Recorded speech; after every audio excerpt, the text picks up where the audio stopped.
Hello, guys and gals, and welcome to another episode of Skills and Abilities. Today, we're going to be talking about not one, not two, but three auras that are practically all the same. And I felt like it was a good idea to combine these together because, well, otherwise you would just be watching three duplicate videos of the same skill. And what are these auras? Well, it is resist fire, resist cold, and resist lightning. Now, these three auras are all level 1 auras, which means that they can all be put points into right off the bat. They also all basically have the same effect, which is increasing the resistance of that particular element. And they're actually much more powerful than you would ever think. A lot of people think, well, why should I put points in resist fire, and why should I put points in resist cold, and why should I put points in resist lightning, when salvation is so much better? Well, let's explore this, shall we? So let me go ahead and just donk 20 points directly into salvation, and you'll notice that salvation does a total of 113% all resistances, right? Well, let's go ahead and put it on. So we're currently at 60, 65, 69, and 30. So if I throw salvation up, we now have 90 fire, 85 lightning, 75 cold, and 30 poison, because it does not increase cold poison resistance. Another interesting thing here is that it doesn't increase maximums. So let me take off my Phoenix shield because it's actually giving me maximum fire resistance. And it only goes up to 75%. And this is important because salvation, although amazing, only increases your resistance up to your cap. However, resist fire, for instance, or resist cold, or resist lightning, either of these, are going to do more than just increase you to the cap.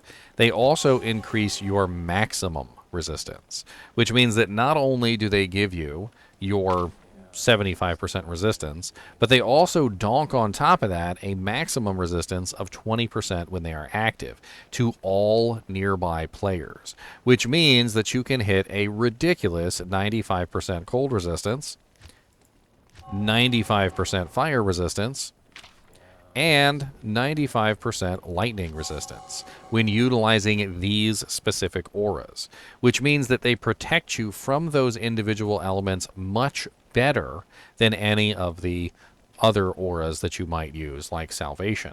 Because although salvation is giving you a very nice 113 resistance to all, each of these individual auras is giving you 138% to the same element and a 20% increase to your active physical, your active resistance to that element, which is pretty crazy.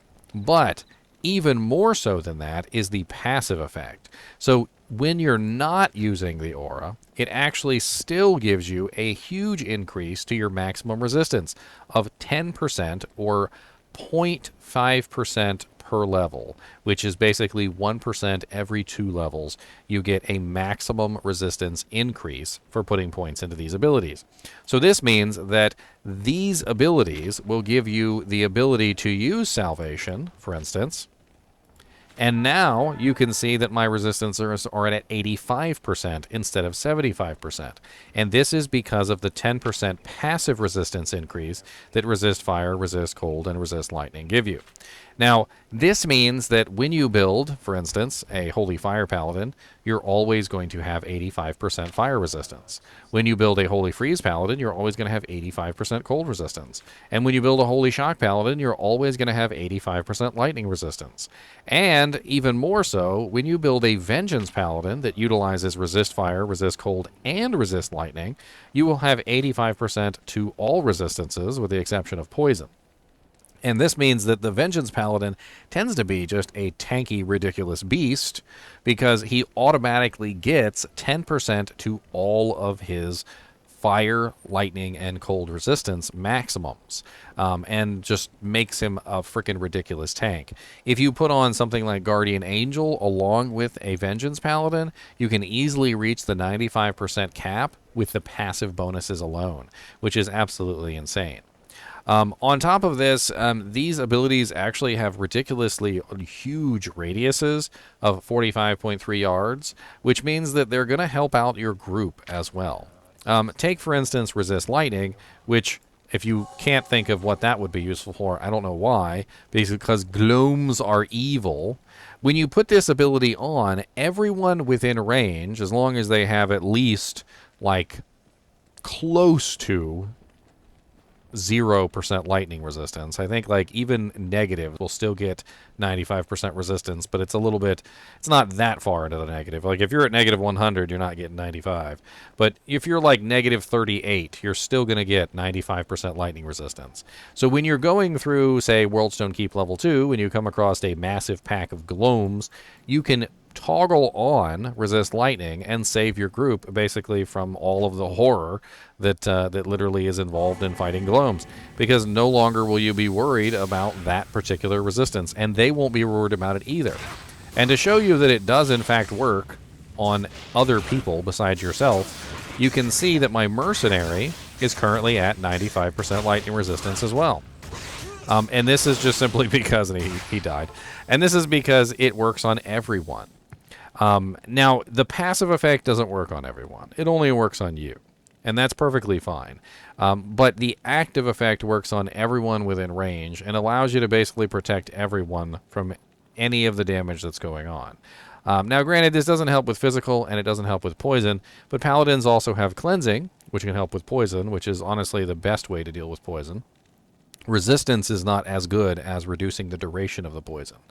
And they can't really help with physical reduction, which is a whole nother thing. Physical reduction is going to be things like defiance, or maybe, you know, just like in general making somebody a little bit tankier against damage. Like concentration will prevent you from getting interrupted from damage, but that's something that you're going to have to get physical damage reduction for. The only other element that really isn't shown here is magic damage, and there's really not a lot of ways to reduce magic damage anyway, so it's not really something that's super possible.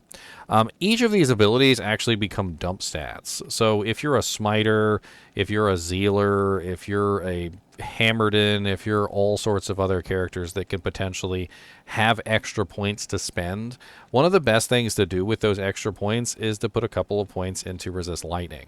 Why resist lightning in particular? Well, lightning tends to be the more horrible of the lot, and on top of that, if you plan on doing Ubers, it is a good way to help protect yourself against Uber Mephisto's lightning damage attacks, including his Conviction aura, which is going to hit you pretty hard. But if you can overcap yourself, protect yourself from the Conviction aura, and utilize things like the passive bonus from resist lightning, you can get some pretty good defensive mechanics running versus specific monsters.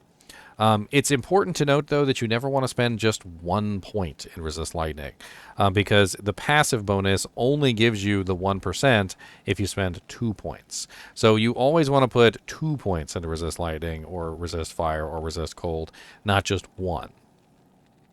Also, plus to skills does not affect the passive or the active bonus. So that's something that is a little bit different.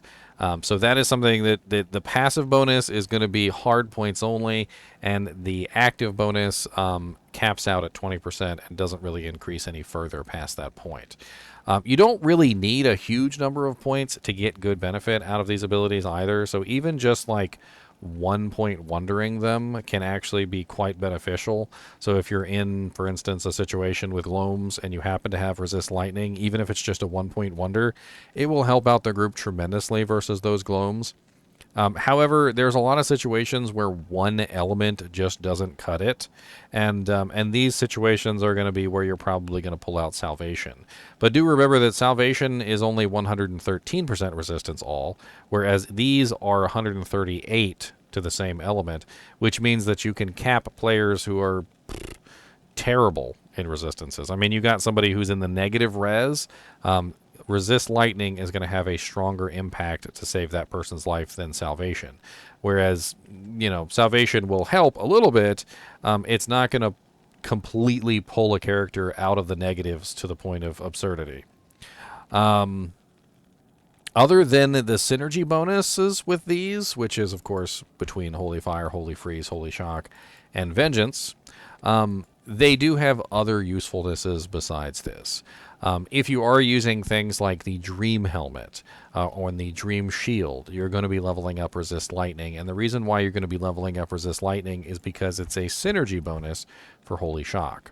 If you are a Dragon Paladin, which is going to be utilizing things like Hand of Justice, Dragon Armor, and Dragon Shield, you're going to be building Resist Fire, because that's going to be the synergy for Holy Fire, which is the aura that that particular armor and weapon set has on it. Now, there really isn't one for Holy Freeze. There is one rune word that has it on there called Doom, but it really doesn't have a lot of damage output to it because it's a relatively low level of the aura. So there's really no equivalent for the Holy Freeze set. Could be an interesting one for them to add eventually. It's maybe a really nice rune word set for Holy Freeze, so we could have an accompanying character. You know, you got your Dream Paladin, your Dragon Paladin, and then you've got your, I don't know, your Ice Queen Paladin. Yeah, Ice Queen, that's it. Perfect. The Queen rune word. Yeah.